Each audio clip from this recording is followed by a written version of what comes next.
자, 그 수업 중에 컴퓨터가 그 관리팀에서 조금 고장이 나가지고 아까 하다가 중단이 이렇게 됐어요. 그래서 그 부분은 잠깐 좀 연결해서 해주면, 정인신문, 수사상 정인신문 절차나 증거보존 절차에서 정인신문이나 또는 증거수 할 때 그 참여인을 검사, 피고인, 피의자, 변호인 이런 참여인이 참여를 해서 해야지, 법정에서 만약에 검사 증인신문 청구를 해서 증인을 신문하는데 참고인을 그 부분을 전혀 모르고 피고인, 변호인이 전혀 모르고 법정에서 이렇게 그 증거 제출을 받으면 불이탈을 맞는 거죠. 피고인이나 변호인이. 즉 방어권 행사 못하는 거지.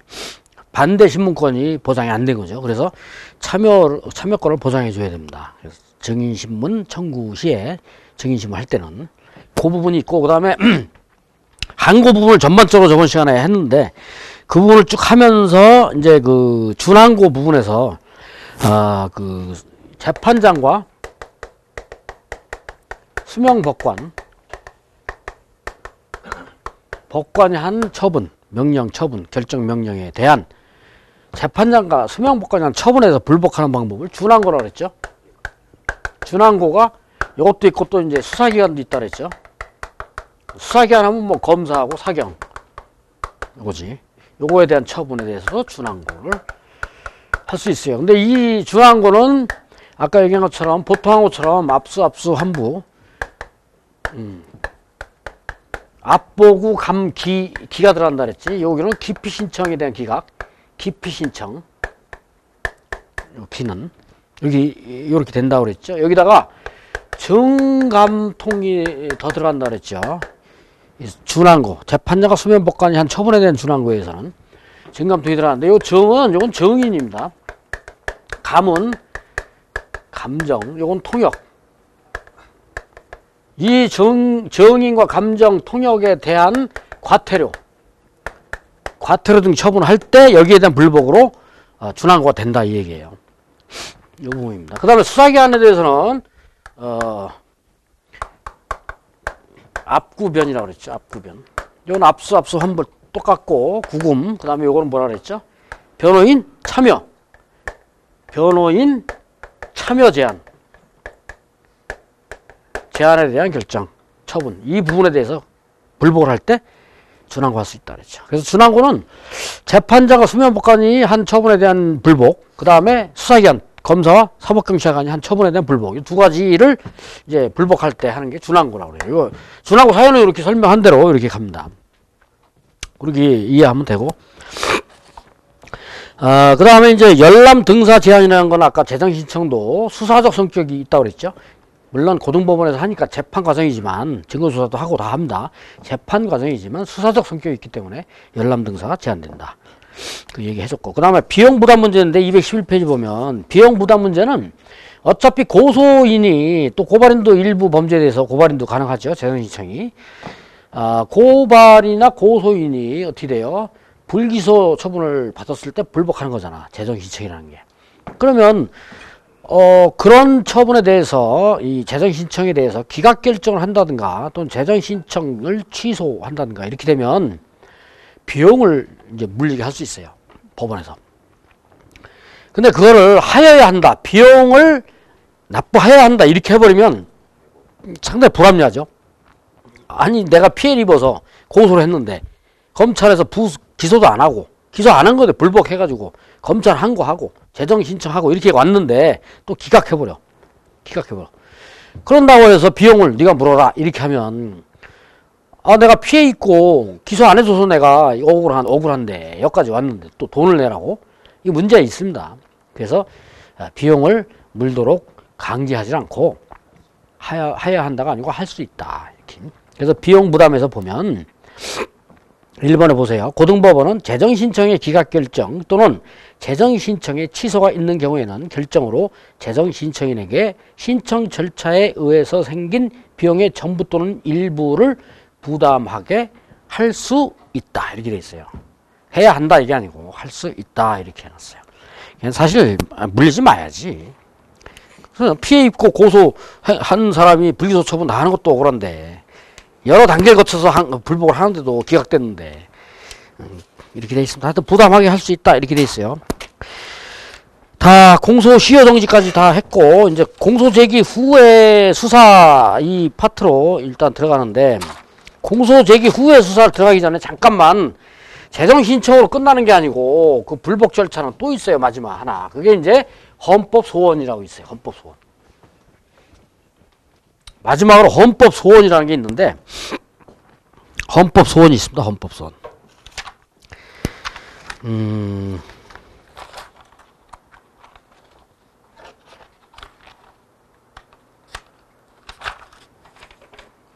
헌법 소원은 204페이지 보면 204페이지에 이제 헌법 소원이 있는데, 이 헌법 소원은 뭐냐면 아주 핵심적인 것만 이렇게 좀 알고 있으면 돼요. 첫 번째, 헌법 소원을 할 수 있는 것은 보충성. 보충성이 있어야 돼. 두 번째는 법원의 재판이 있는 것은 안 됩니다. 헌법 소원이 안 돼. 그게 무슨 말이냐면, 보충성은 모든 거쳐야 될 불복 절차를 다 거쳐서 안 됐을 때 헌법 소원을 할 수 있는 거예요. 그게 보충성이야. 다른 절차 있으면 다 거친 다음에 그래도 안 됐을 때 헌법 소원을 할 수 있는 거야. 어디다 해야지? 헌법 소원은? 헌법재판소에다 하는 거지. 헌법 소원은. 왜? 헌법재판소는 우리나라에 몇 개 있다? 딱 하나밖에 없어요. 그러니까 뭐든지 다 헌법 소원 할 수 있으면 뭐 난리가 나지. 그렇잖아요. 보충성이 있어요. 모든 단계를 다 거친 다음에 하도록 돼 있어요. 근데 지금 고발인이 했던 그 재정신청은, 고소인이 중심이죠. 재정신청은. 또 고발은 일부 범죄, 난포, 폭표, 요 해당되는 범죄 고발인은 할 수 있죠. 요 재정신청은 어디서 하는 거죠? 심리를? 고등법원에서 하잖아요. 그럼 법원의 판단이야. 그거는 법원의 판단. 대부분이 재정신청이 사실은 불기소의 불복 절차의 중심이거든요. 근데 보충성을 거쳐서 검찰 항고도 거치고 그다음에 재정신청도 거쳤더니 다음 두 번째 그 요건은 뭐냐면, 법원의 재판은 안 된다. 법원의 재판을 거친 것은 헌법 소원이 안 된다는 거야. 그러면 뭐가 또 안 되죠? 그러면 여기서 뭐가 안 돼? 이렇게 되면 재정신청은 고등법원에서 심리하잖아요. 거기 판단을 거친 거잖아. 고등법원. 그럼 법원의 판단을 거친 거잖아. 재판을. 그럼 뭐야? 고소인과 고발인은 어떻게 돼요? 그 고발인 중 일부 난포, 격포. 난포, 격포에 해당되는 요 사건, 요거에 대한 것은 어떻게 돼? 헌법소원을 제기할 수 없다 이 얘기야. 왜냐면 고소인과 고발인 일부에 대해서 여기 뭐야? 재정신청을 거치잖아요. 재정신청을. 그럼 재정신청을 거친다는 얘기는 뭐예요? 고등법원의 재판을 받는다는, 결정을 받는다는 얘기 아니야. 그러면 어떻게 돼? 법원의 재판을 거친 건 안 된다 이거야. 헌법소원이. 그래서 고소 고발인 일부는 헌법소원을 제출할 수 없어요. 이렇게 돼. 세 번째 뭐냐? 자기 관련성이 있는 것. 자기 관련성이 있는 것만 헌법소원을 제기할 수 있어. 자기 관련성. 그러면 여기서 고소인은 전부 다 재정신청 거치니까 법원의 재판을 거쳤기 때문에 이것은 안 되죠. 그러면 나머지 뭐 있어? 고발인 일부 외에 나머지에 대한 고발인이 있지. 고발. 그건 어떻게 돼? 자기 관련성이 없잖아. 고발은 자기가 피해 입어서 하는 게 아니잖아. 제3자 고발하는 거지. 그러면 고발인도 어떻게 돼? 헌법소원 제기를 못해. 그러면 고소고발은 다 빠져버렸네. 고소고발은 다 빠져버렸잖아. 헌법소원을 제기할 수가 없어요. 이 요건에 따라서. 헌법소원 제기할 수 있는 요건은 요 세 가지거든. 요거에 충족이 안 되는 것이 바로 고소고발이냐. 그러면 대부분의 불복에서 문제되는 게 고소고발인데 다 헌법소원 제기할 수 없어. 그러면 누가 헌법소원을 제기할 수 있느냐? 결국은 피해자인데 고소를 하지 않은 피해자. 그렇죠. 그러면 고소인이 아니니까 재정신청을 안 거쳤을 거 아니야. 고소 안 했으니까. 고소를 하지 않은 피해자는 어떻게 돼? 헌법소원을 제기할 수 있어. 이건 헌법소원을 제기할 수 있는 겁니다. 두 번째 또 누가 있냐면, 기소유예 처분을 받은 피의자. 이건 무슨 소리냐면, 피의자가 기소유예도 역시 불기소의 일종이잖아. 아까 배웠잖아. 그럼 피의자가 왜 내가 기소유예야? 기소유예라는 건 무슨 소리죠? 범죄가 성립되고 소송 조건이 갖춰졌지만 기소 편의주의에 의해서 기소를 안 하는 거야. 기소유예 왜 내가 범죄 성립이 되느냐? 내가 왜? 이 얘기를 하면서 나는 혐의가 없다. 범죄 성립이 안 된다. 나는 혐의가 없다라고 주장하면서 기소유예에 대해서 헌법소원을 제기할 수 있는 거야. 그래서 이 둘은 헌법소원을 제기할 수 있는 경우입니다. 이 둘은. 요 위에는 뭐죠? 이 요건에 의해서 고소고발에는 헌법소원을 제기할 수 없어. 없어요. 이거 외에도 헌법소원을 제기할 수 없는 경우 해가지고 판례에 있는 게 있어. 그 중에 대표적인 판례가 뭐냐면 수사 중인 사건 이런 거. 그 다음에 내사 사건. 이건 뭐냐면 아직 수사가 되지 않은 내사 사건 이런 거는 헌법소원을 제기할 요건이 안 돼요. 이런 것들은 안 된다고. 그래서 이 부분에 대해서 또 하나 더 하나 넣으면 뭐 공소시효가 만료된 공소시효가 만료된 사건 이런 것들은 헌법소원 제기할 수가 없는 겁니다. 저런 것들은 예외로. 그래서 요 정도만 알아두면 헌법소원에 대한 판례와 헌법소원에 대한 요건, 이런 제기 요건 이런 것이 다 정리가 됩니다. 그렇게 보고 그러면 이제 공소 제기 후의 수사를 한번 나가 봅시다.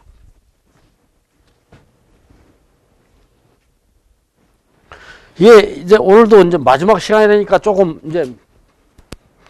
피로가 몰려오면서 조금 그렇습니다. 피로가 몰려오면서 자 해봅시다. 자 이제 공소 제기 후의 수사를 합시다. 이제 내일 모레 되면 이제 뭐지 설날 연휴, 설날 연휴가 됩니다. 잘 쉬고 맛있는 거 많이 먹고 다음 주에 또 수요일 날은 또 수업을 하니까. 자 그러면 설날 그 연휴를 쉬기 전에 요거까지는 하고 공소 제기 후의 수사를 공부합시다. 공소 제기 후의 수사. 아까 그 공소 제기 이 부분도 조금 설명했었는데 수사 중에는 임의수사와 강제수사가 있다고 그랬죠. 임의수사와 강제수사 중에 강제수사에 대한 권한은 공소 제기가 되면 어디로 넘어간다고? 법원으로 넘어간다 그랬죠. 그러면 공소 제기 후에 강제수사는 할 수 있어요? 못해요? 수사기관이. 공소 제기 후에 강제수사 할 수 있어? 없어? 수사기관이. 법원 넘어갔으면 못하지. 그러니까 공소 제기 후에는 이 수사기관은 강제수사는 못하는 게 원칙입니다. 이건 어디로 가요? 권한이? 어디로 가? 법원. 법원으로 갑니다. 법원으로. 하지만 예외가 있어. 뭐가 예외냐면 이제 피고인을 구속할 때 그 구속 장소에서 이제 압수수색을 할 경우가 있어요.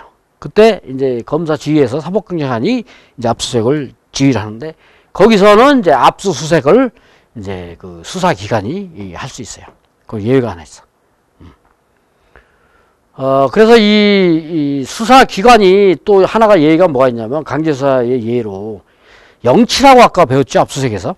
압수부에 압수는 압류와 영치 제출명령이 있는데 그중에 영치는 뭐라 그랬어요? 유리물이나 임의제출물을 받는 걸 영치라고 그랬죠. 단지 반환이 안 된다고 그랬죠. 한번 제출할 땐 임의로 제출했지만 반환은 안 된다고 그랬죠. 그래서 강제수사다 그랬어요. 그 임의제출물에 대해서는 수사기관에서도 공소제기 후에도 할 수 있어요. 임의제출물. 이걸 압수하는 것. 이걸 영치라고 그러지. 이것은 가능해. 아까 또 하나 뭐가 하나가 됐지? 예외로? 또 뭐가 하나가 됐지? 예외로? 구속. 피고인 구속 시. 압수수색. 하는 거. 요거는 수사기관이 가능하다 그랬죠. 수사기관이. 예외로. 이건 가능합니다. 그러니까 원칙적으로 강제수사는 공소제기가 되면 강제수사 권한은 법원으로 넘어가기 때문에 수사기관은 할 수 없지만 이런 예외로 이런 것을 할 수 있다. 그 외에 임의수사는 어떻게 돼요? 다 할 수 있는 거지. 임의수사는 다 할 수 있는 거지. 강제수사는 못하는 거지. 그래서 임의수사는 뭐가 있지? 피의자 신문이 있는데 피의자 신문이 피고인이 돼버리죠. 공소제기 되면. 그러니까 어떻게 돼? 피고인 신문. 그 피고인 신문 할 수 있느냐 없느냐? 수사기관이 할 수 있습니다. 피고인 신문은. 임의 수사니까. 그 다음에 또 뭘 할 수 있죠? 참고인 조사 할 수 있어요. 근데 거기서 하나가 핵심이 되는 게 뭐냐면 임의 수사 중에 중요한 게 하나 있어요. 임의 수사를 할 수 있는데 그 중에 참고인 조사 할 수 있는데 아까 피고인 신문도 당연히 하죠. 왜냐하면 피의자 신문이 임의 수사했잖아요. 그게 공소제기되면 피고인이 되잖아. 그럼 피고인 신문이지. 그걸 할 수 있어요. 수사기관도. 근데 참고인도 마찬가지야. 참고인도 할 수 있어요. 근데 참고인이 공소되기 전에는 참고인인데 공소제기가 되면 정인이라고 했지. 그러면 이 정인이 법정에서 증언을 했어. 어떤 A라는 사실에 대해서 정인이 법정에서 증언을 했어. 이미 했어. 한 증인을 검사가 자기 방으로 불러. 그 증인 이리 와보시오. 불러. 이 증인이 따락따락 검사 방으로 가. 그럼 검사방에 가서 정인이 이 검사가 이 정인을 조사하면 이거는 정인 신문이 아니고 참고인 조사가 되는 거야. 이게 되는 거야. 이게 참고인 조사가 돼. 검사방으로 가면 참고인 조사가 돼버려. 그렇게 됩니다. 근데 여기서 핵심이 뭐냐면 이 정인이 법정에서 이미 증언을 해버렸으면 한 그 사안에 대해서 증언한 사안에 대해서 검사가 불러서 참고인 조사를 하면서 번복을 하도록 유도해. 번복을 유도해서 조서를 꾸며서 이것을 공판에 증거로 제출하면 안 된다 이거야. 왜? 그러면 판사가 법정에서 이미 증인이 뭐 어떤 범죄를 하는 것을 분명히 내가 목격했다, 봤다 이렇게 한 것을 검사 불러가지고 참고인 조사식으로 하면서 이 증인에게 번복을 하도록 시키면서 번복 조서를 받아. 안 봤다라고 바꿔라 이렇게 해가지고 안 봤다라고 바꿔서 조서를 이제 증거 제출해요. 그러면 판사가 뭐 이랬다 저랬다 그러면 판사의 권위가 없어져 버리잖아. 그것도 증거조사 의미가 없잖아요. 여기는 이렇게 검사가 마음대로 바꿔버리면. 그래서 임의수사를 할 수 있어요. 피고인 신문도 할 수 있고 참고인 조사도 할 수 있고 또 할 수 있는 게 뭐 있어요? 감정 위탁 뭐 이런 거, 통역번호 위촉 이런 거 할 수 있어요. 사실조회 다 할 수 있어요. 할 수 있는데 하나 문제가 뭐냐면 참고인 조사를 하면서 이미 법정에서 증언을 한 증인의 진술을 번복시키는 조사는 안 된다. 이건 안 된다. 이게. 그 얘기입니다. 그래서 이 피고인 신문에 대해서 얘기가 나왔기 때문에 아까 컴퓨터가 잠깐 꺼져가지고 이어지지 못해서 그 말이 빠졌는데 지금 생각이 났어요. 이 피고인 신문 할 수 있다 이 얘기하면서 아까 정인 신문 청구 아까 검사가 정인 신문 청구할 수 있다 그랬죠? 정인 신문 청구 이건 수사상 정인 신문 청구죠. 수사상 정인 신문 청구할 수 있다 그랬죠. 검사가 한다 그랬죠. 이거는 증거 보전 청구는 누가 한다 그랬어? 검사도 하고 피의자, 피고인, 변호인이 할 수 있다 그랬죠. 이 정인신문 청구를 했을 때 정인신문을 할 수 있죠. 정인신문을 할 수 있잖아요. 정인신문을. 그죠? 정인신문을 할 수 있잖아. 검사가 청구해서 정인신문을.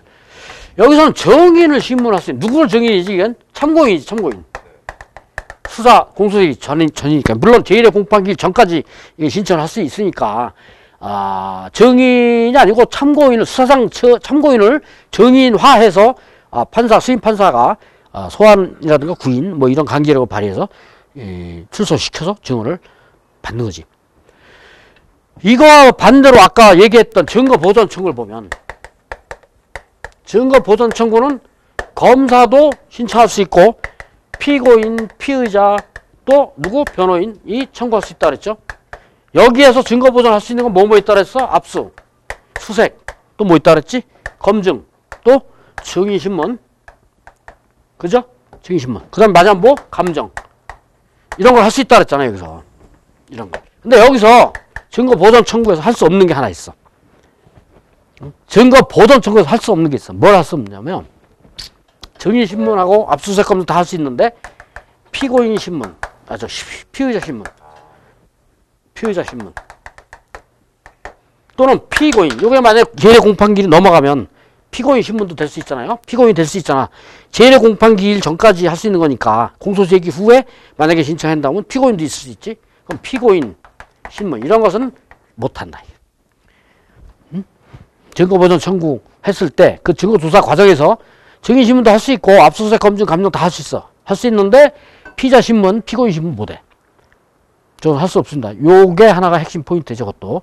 그래서 여기 있는 공소제기 후에 수사에서 임의수사에서 참고인 조사, 피고인 신문 다 할 수 있고 하지만 이 참고인 조사를 할 때 법정에서 이미 증언한 증인에 대한 진술을 검사가 불러서 참고인으로 조사하는 건 좋은데 그 시에 번복시키는 조사는 안 된다 이거지.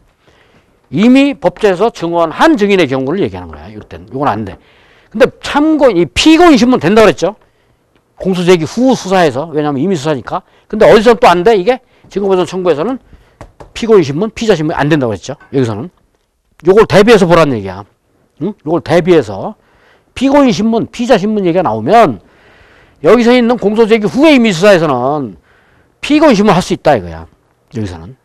단지 참고인 조사도 할 수 있어. 이미 수사니까. 근데 증인이 법정에서 이미 증언한 증인을 검사 불러서 참고인 조사를 했을 경우 그 법정에서 증언한 내용을 번복시키는 그런 조사는 할 수 없다 이거지. 근데 여기 증거 보전 시에는 어때요?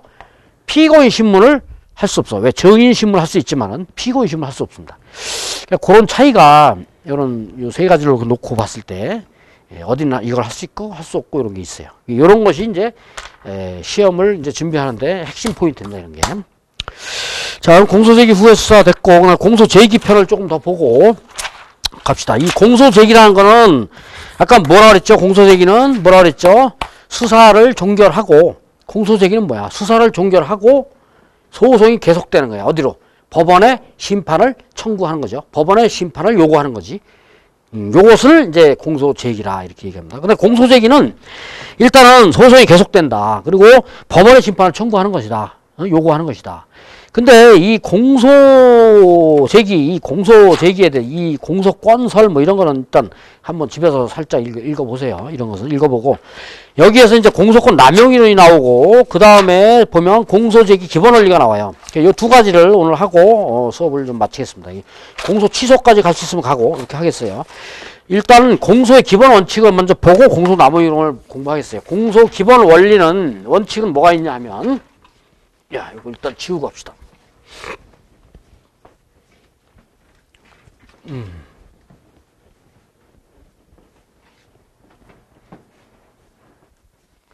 공소 제기 기본 원칙. 우선 기본적으로 형사소송법에 뭐라고 되어 있냐면 공소는 검사가 제기해서 수행한다. 이렇게 딱 되어 있습니다. 검사가 제기해서 수행한다. 그러면 공소 제기는 어떻게 되죠? 영국 같은 경우는 과거에 이제 사인소추가 되어 있었어요. 사인소추. 일반 시민이 공소를 제기해. 영국 같은 경우는. 지금 물론 거기도 국가기소청이라는 게 생겨서 이제 거기도 이제 검사가 제기합니다. 공소 제기를. 과거에 그랬다는 얘기야. 근데 이 공소 제기는 아까 얘기한 것처럼 사인소추 제도가 있고 이제 개인이, 시민이 직접 소추할 수 있어요. 사인소추가 있고 국가가 소추하는 경우가 있어. 근데 우리나라는 어떻게 돼 있어요? 국가가 소추하잖아. 왜? 검사는 국가기관이니까. 그래서 국가소추주의죠. 이게 기본이요. 국가소추인데 누가 해? 검사가 하잖아. 그죠? 형사소송법 그렇게 돼 있죠. 공소는 검사가 제기해서 수행한다. 그러면 검사가 하니까 이건 뭐야? 검사 소추주의지. 즉 검사 기소 제기 이렇게 되는 검사 소추주의 이렇게 됩니다. 그 다음에 검사가 소추를 하는데 공소 제기를 하는데 검사가 하는 그 부분을 뭐라 그래요? 기소 독점주의다 이렇게. 이건 무슨 소리냐면 형사소송법 조금 아까 내가 얘기한 것처럼 검사만 기소를 제기할 수 있는 거야. 검사가 공소를 제기해서 수행한다 이렇게 돼 있다는 얘기는 검사만 공소를 제기할 수 있다는 얘기야. 결국 뭐야? 그거는 이 기소를 검사만 독점하는 거야. 그죠? 기소 독점주의라고 합니다. 여기에 예외가 하나 있지? 뭐가 있지? 적결심판 절차법에 서 적결심판은 누가 청구하죠? 경찰서장이. 응? 경찰서장이 이제 적결심판 청구를 합니다. 이건 예외지, 예외. 기소 독점주의 예외야. 자, 그 다음에 네 번째 뭐가 있냐면 기소 편의주의가 있어요. 편의주의. 이건 뭐냐면 검사가 기소를 하고 안 하고는 검사가 알아서 하는 거야. 검사가. 그래서 아까 뭐가 나왔지? 기소 편의주의 하나가 기소유예. 그죠? 기소유예. 그 다음에 또 뭐 있지? 불기소. 불기소하면 되잖아. 그럼 불기소하면 거기에 대해서 불복이 아까 쭉 불복 방법을 배운 거야. 검찰 항고. 그죠? 그 다음에 재정신청. 그죠? 마지막으로 헌법소원. 거기까지 배웠잖아. 그게 검사의 편의주의에 의해서, 기소 편의주의에 의해서 하는 내용을 통제하는 거야. 그 부분들이. 그러니까 대표적으로 일단 기소 편의주의 하면은 기소유예. 이렇게 볼 수 있지. 그 외에도 이제 통제 방법으로 아까 말한 것처럼 검찰 항고. 이런 것들. 그지? 그 다음에 재정신청. 이런 것들이 이제 하나의 통제 방법으로 하는 게 있다. 이게 통제 방법. 이 통제 방법은 기소 독점주의 통제 방법도 됩니다. 동시에. 기소 독점주의 통제 방법도 돼. 왜냐하면 기소는 검사만 할 수 있으니까 기소가 자기 마음대로 하는 거야. 안 하면 그만이고. 그걸 통제하는 거야. 결국은 이게. 검찰항고, 재항고. 재항고가 아니지. 검찰, 재항고도 돼. 검찰항고, 재항고, 그 다음에 재정신청. 이렇게 있습니다. 그래서 이 정도 내용을 좀 알아두고, 그 다음에 기소 변경주의라는 게 있는데, 이 부분 하나 좀 빠쳤어요. 기소 변경주의 하나 봅시다. 기소 변경주의는 뭐냐면, 다섯 번째, 이제 기소 변경주의가 있어요. 변경주의. 이건 무슨 소리냐면, 기소를 제기했다가 다시 접을 수도 있어. 그 접는 게 뭐지? 접는 게 뭐야? 그게 공소 취소야. 공소 취소. 기소를 했다가, 공소 제기했다가, 검사가, 증거가 불충분해. 그러면 유죄 판결 못 받잖아. 그러면 다시 접어버리는 거야. 취소시켜버려, 공소를. 그러면 공소 취소하면 뭔 형식 재판으로 끝나죠, 이게? 공소 취소하면? 그러면 공소 기각 결정으로 형식 재판으로 끝납니다. 그러면 이렇게 해서 공소 취소해서 공소 기각 결정을 하면 다시 이제 원점으로 돌아온 거야. 기소 안 한 걸로. 취소된 거야. 공소 취소로 된 거야. 그러면 언제 또 다시 그 건에 대해서 공소 제기를 할 수 있죠. 다른 중요한 증거가 발견되면 다시 또 공소를 제기할 수 있어. 근데 다른 중요한 증거가 발견되지 않았는데 공소 취소했어. 공소 제기 다시 했어. 그럼 어떻게 해야 되지, 그건? 어떻게 해야 돼? 그때는 그 공소 제기 절차의 법률 위반으로 무효인 사례가 됩니다, 그게. 그래서 절차의 법률 위반으로 무효인 경우가 해당돼서 그것은 공소 기각 뭐래요? 판결. 그 경우는 공소 기각 판결로 형식 재판으로 빼버립니다. 그러니까 이 과정까지 이 기소 내용에서 간단한 어떤 그 테두리를 좀 알고 들어가야 됩니다. 그래서 저 있는 공소 기각 결정, 공소 기각 판결 이것은 나중에 이제 또 재판 과정이나 또 앞으로 또 공소 제기 이후에 절차에 가면서 또 배워요. 지금 저 파트에 대해서 조금 익숙하게 하라고 얘기를 해준 거예요. 그러면 여기 있는 공소권 남용 이론이라는 건 뭐냐면 공소 취소는 뭐라 그랬죠? 공소 제기를 했는데 검사가 증거가 없다든가 증거가 불충분해. 그러면 유죄 판결을 받을 가능성이 없어. 그러면 그대로 가면 무죄 판결이잖아. 그러면 어떻게 돼요? 검사가 무능한 검사 돼버리지. 그렇잖아. 무능한 검사 돼버리지. 그럼 빨리 공소 취소를 해버려야 돼. 공소 취소를 하면 형식재판으로 끝나지. 그 형식재판이 뭐라고? 공소 기각 결정으로 끝납니다. 근데 다른 중요한 증거가 있으면 다시 그 사안에 대해서 그 사건에 대해서 공소 제기를 할 수 있어. 근데 다른 중요한 증거가 없는데 공소 제기를 다시 했어. 그때는 뭘로 무슨 형식재판으로 끝난다고? 그랬을 때는 공소 기각 재판으로 형식재판으로 끝납니다.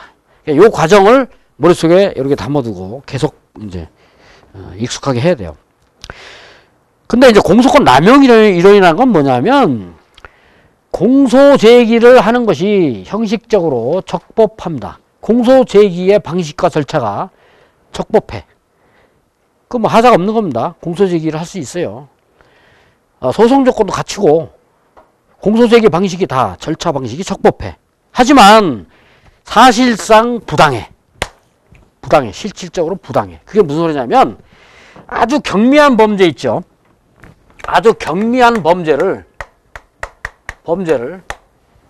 검사가 기소를 했어. 예를 들어서 뭐 장발장이지, 장발장.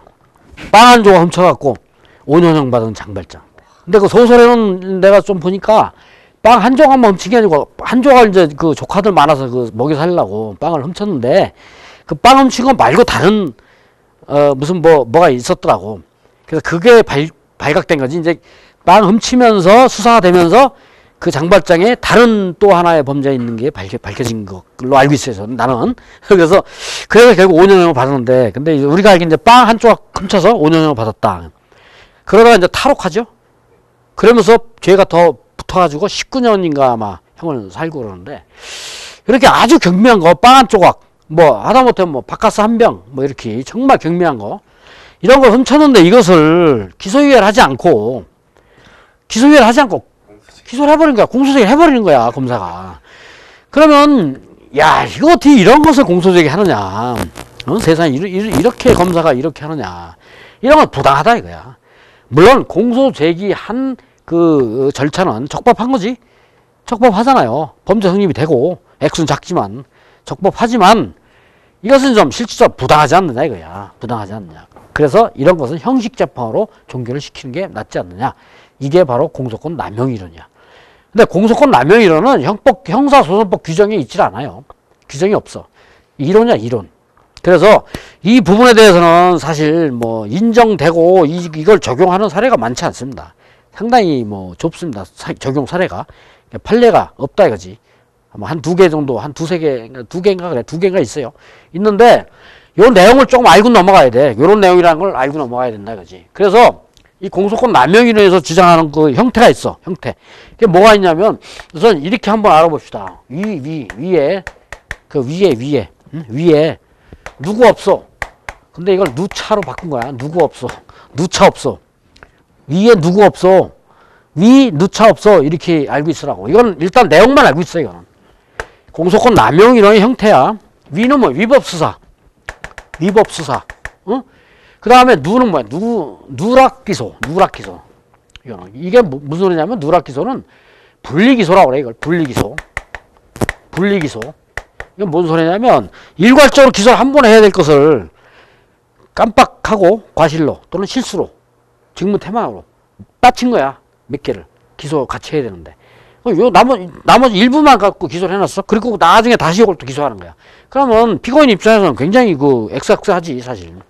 한 번 끝내야 되는 거, 그거 뭐 갔다 왔더만 또 해라고 이거 남았지? 또 안 되잖아. 그래서 이걸 누락기소 또는 분리기소를 하는데, 요 분리기소를 대부분 그 검사의 그 태만 또는 과실로 이것은 위법수사는 아니다. 이렇게 봅니다. 남용수사는 아니다. 그러니까, 공소권 남용은 아니다. 이렇게 봐요. 근데 여기서 하나 남용으로 보는 사례가 있어.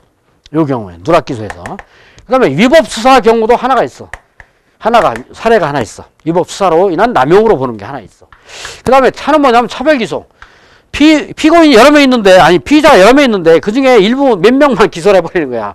그러면 나머지는 기소 안 해버리고, 차별기소. 그 다음에 없으면 혐의 없는 걸 기소해버리고, 혐의 없는 거를. 그건 어떻게 되지? 무죄 판결되죠. 혐의 없는 거 기소하면 무죄 판결되잖아. 증거 없는 거니까. 그 다음에 소는 뭐야?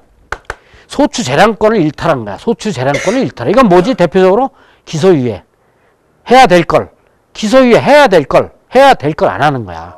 그 소추 재량권을 일탈한 거야. 즉 소추 재량이 있어요. 기소유예 할 재량이 있어. 있는데 아까처럼 경미한 사건에서 그 기소해야 될 거를 안 하고 기소해버리는 거야. 그럼 어떻게 되지? 자기가 재량이 있는데 그걸 안 해버렸잖아. 그 소추 재량권 일탈. 이렇게 해서 요 5가지 유형이 있습니다. 요건 이렇게 보면 돼. 위, 누차 없어. 이렇게 하면 돼요. 이 중에 중요한 사례가 뭐냐면 위법 수사의 경우에 지난번에 우리가 지난주인가 처음에 그 수사 개시 들어갈 때 수사 조건에서 수사 조건에 뭐 있었죠? 조건에 뭐 있었지? 조필상. 조필상. 이렇게 있었죠? 이건 필요성이 있어야 되고 상당성이 있어야 된다 그랬지? 수사 조건은. 요 상당성 뭐 있어요? 신의측. 그쵸? 신의측. 그 다음에 뭐 있죠? 비례원칙. 2가지 있었잖아. 이 신의측의 핵심적인 게 뭐였죠? 그때? 함정수사였지. 이거 기억나나? 함정수사? 함정수사가 2가지가 있지? 뭐가 있지? 하나는 기회제공, 하나는 범위 유발형. 그 중에 둘 중에 범위 유발형이 뭐라고 그랬지? 그게 함정수사라고 했잖아. 범위를 안 갖고 있는 사람을 수사기관이 처벌하려고 계속 하게 막 꼬셔가지고 범위를 유발시켜버리는 거야. 이건 함정수사다 이거야. 기회 제공은 뭐지? 이미 범위가 있는 사람에게 기회를 준 거기 때문에 그건 함정수사가 아니다 얘기지. 그래서 이 범위 유발형 같은 경우에 범위 유발형으로 함정수사를 한 그 수사에 대해서 무슨 판결이 되냐 이거야. 범위를 유발해서 했다면 위법사지. 그럼 위법사는 원칙적으로 어떻게 해야 돼? 증거 능력이 없는 거지. 그러면 어떻게 해야 돼? 증거 능력이 없으면 무죄 판결해야 되는 거야. 그지? 근데 이것은 남용, 공소권 남용 이론에 의해서 판례야, 이게. 공소권 남용 이론을 인정한 판례. 뭘로 했느냐면, 이 범위 유발형의 함정수사. 범위 유발형의 함정수사는 뭘로 하느냐면, 공소, 기각, 판결로 형식 재판으로 끝낸단 말이야. 왜? 공소권 남용 이론이 뭐야? 공소권을 남용을 했을 경우는 실체 재판을 안 가고 형식 재판으로 끝내자는 게 그 이론이잖아. 이 함정수사 같은 경우 범위 유발형의 함정수사 아니야? 이 함정수사를 했을 경우 위법수사에 해당하는 거야. 위법수사에 해당하는 것을 어떻게? 원칙은 위법수사는 증거 능력이 없기 때문에 결국 뭐야? 무죄 판결해야 되는데 공소권 남용 이론에 의해서 이것은 공소 기각 판결로 끝냈다 이거야. 이게 그래서 공소권 남용 이론의 한 가지 판례 내용이야. 네, 이걸 알아야 되지. 그 다음에 이제 분리기소 부분에서 또 하나가 있는데, 여기 누락기소. 이 분리기소 부분에서도 이제 오토바이를 절도해서 이제 되게, 청소년들이 오토바이 호기심에 절도하면은 훔쳐가지고 타고 다니잖아. 그러면 오토바이 절도하고 무면허가 같이 걸려요, 되게. 일선에서 우리가 수사를 할 때 보면 되게 오토바이나 자전거 훔치는 애들은 그걸 또 타고 다녀. 그러면 결국은 자전거는 빼더라도 오토바이는 이제 무면허 운전이 되잖아. 그러니까 오토바이 절도에 무면허가 되는 거야. 그걸로 이제 그 사건이 됐는데 이 피의자 도망갔어요. 그래가지고 이걸 수배를 해놓은 거야. 수배 해놓고 있는데 이제 그 피의자가 검거가 됐어요. 그 후에 검거할 당시도 그 오토바이를 타고 다니는 거야. 타고 다니다 걸렸어. 그럼 무면허로 걸렸잖아. 걸리면서 수배된 게 이제 잡힌 거야. 검거가 된 거야. 근데 검사가 기존에 수배했던 절도와 오토바이 무면허 운전했던 이 두 개는 기소를 안 하고 검거할 당시에 오토바이 무면허 했던 그 건만 기소를 해버린 거야. 그리고 그 건을 기소하고 다 형을 살고 나오는데 다시 가가지고 검사가 그때 그 두 개 원래 수배했던 절도와 무면허 빠쳤지? 이거 다시 기소해야 돼, 일로 와. 그래갖고 다시 기소를 한 거야. 그 판례야. 그러면 이 경우는 어때? 이거는 명백하게 공소권을 남용한 거야. 이건 의도가 있는 거야. 이놈 아주 괘씸하니까 이놈 믿게 보인 거야. 이놈은 아주 의도적으로 혼내려고 그랬다는 정황이 이제 보이는 거지. 그래서 요 건도 공소권 남용 이론을 인정한 판례로 이렇게 돼요. 그래서 아까 말한 함정수사고 요거 두 개가 이제 공소권 남용 이론의 대표적인 판례로 인정합니다. 그래서 위법수사에 대한 부분, 그 다음에 누락기소에 대한 부분에 하나씩 판례가 있어요. 누차업소, 누차업소를 이렇게 하면 돼. 그 다음에 이 부분은 이제 쭉 하고, 그 다음에 하나가 뭐가 있냐면 여기 공소 취소가 있는데, 이 공소 취소는 아까 조금 설명했죠? 공소 취소 부분을 조금 보강하고 끝냅시다, 오늘 수업을.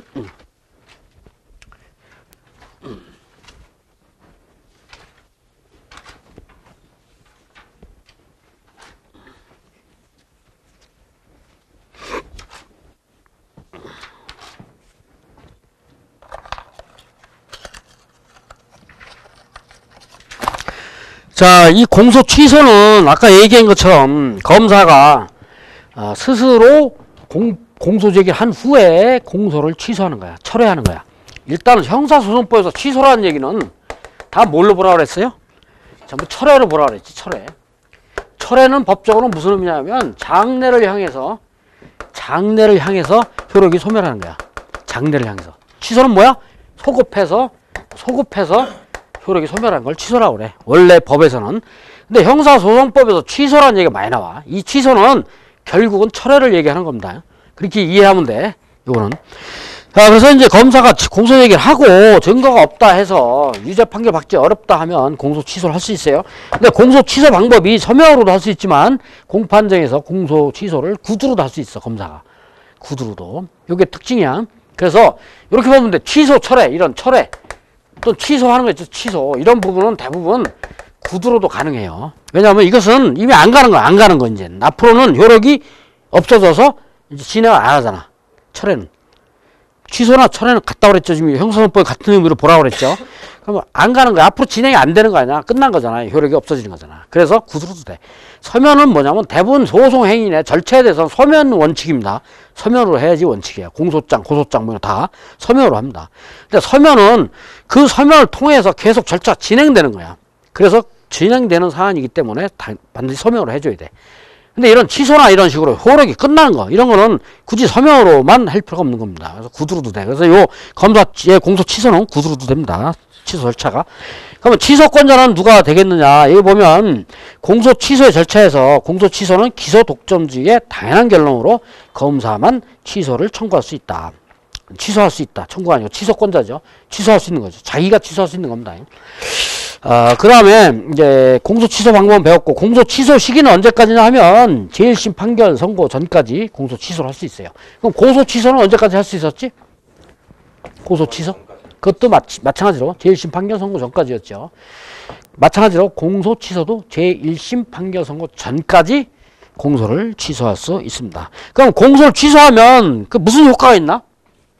공소 취소하면 아까 뭘로 형식재판 뭘로 끝난다고 그랬죠? 공소 취소하면 기각결정한다 그랬죠. 공소 기각결정. 공소 기각결정이 확정되면 228페이지 보세요. 1번, 4번 공소 취소의 효과. 그 다음 가로 1번 공소 기각결정. 공소가 취소되었을 때는 결정으로 공소를 기각하여야 한다. 공소 취소 효력이 미치는 범위는 공소 제기의 경우와 같다. 이게 무슨 소리냐면 소송 행위의 효력 범위에 대해서 계속 내가 한 번씩 강조를 했는데, 고소 부분에 대한 부분에서만 예외가 있고, 친고죄일 경우 거기 예외가 있다고 그랬잖아요. 나머지 이 소송 행위에 대해서는 다 효력 범위가 당해인에 대해서 효력이 미치고, 다른 사람한테 안 미친다는 얘기야. 당해인에 대해서만 효력이 미쳐. 공범에 대해서 안 미친다는 얘기야. 그 다음에 당해 사건 전부에 대해서 효력이 미칩니다. 당해 사건 전부에 대해서. 그럼 공소제기도 역시 이제 다음 주에 요 공소제기의 효력 범위와 심판 범위, 공소장 변경 이런 걸 할 건데, 고소 불가분의 원칙, 고소 주관적 불가분의 원칙, 고소 객관적 불가분의 원칙에서 조금 난해했어 이해하기가. 똑같이 여기서 공소장 변경 부분에서 심판 범위, 공소제기 효력 범위, 기판제기 효력 범위 요 부분도 상당히 주의를 잘 기울여서 들어야 됩니다. 그래서 이 부분에서 맞는 것처럼 당해 사건 전부에 대해서 소송의 효력이 미치기 때문에 여기에 있는 공소 제기 역시 제기한 사건의 전부에 대해서 미치는 거예요. 예를 들어서 일죄 또는 포괄적 일죄, 상사적 경업 일죄 이런 부분에 대해서는 그 일부에 대해서 공소 제기를 하더라도 전부 다 효력이 미친다는 거야. 그럼 취소도 마찬가지라는 얘기지. 공소 취소도 전부에 대해서 효력이 미친다. 그 얘기입니다, 이게. 그 다음에 여기 하나 보면 재기소 제한 있죠. 아까 배웠지. 공소 취소를 검사가 하면 어떻게 된다고 그랬지? 공소 기각 결정으로 끝나는데 다시 중요한 증거를 발견했을 때 외에는 공소 제기를 다시 했을 경우는 어떻게 된다고? 뭘로 끝나? 공소 기각 판결로 끝난다. 알았지? 그래서 여기 있는 재기소 제한이 바로 그겁니다. 공소 취소에 의한 공소 기각 결정이 확정된 때는 공소 취소 후 그 범죄 사실에 대한 다른 중요한 증거를 발견한 경우에 하나여 다시 공소 제기를 할 수 있다. 이 규정이 위반해서 공소가 제기되었을 때는 어떻게 한다고? 판결로 공소 기각 선고를 하여야 한다. 이거는 공소 기각 판결로 끝난다 이 얘기야. 이 얘기입니다. 그래서 여기까지 이제 공소 제기 부분에 공소 제기의 기본 원칙, 그 다음에 공소권 남용 이론, 그 다음에 마지막으로 공소 취소 부분을 공부했어요. 그래서 다음 주의 시간에는 이제 공소 제기 절차 여기부터 수업을 하겠습니다. 자, 고생했어요. 고맙습니다.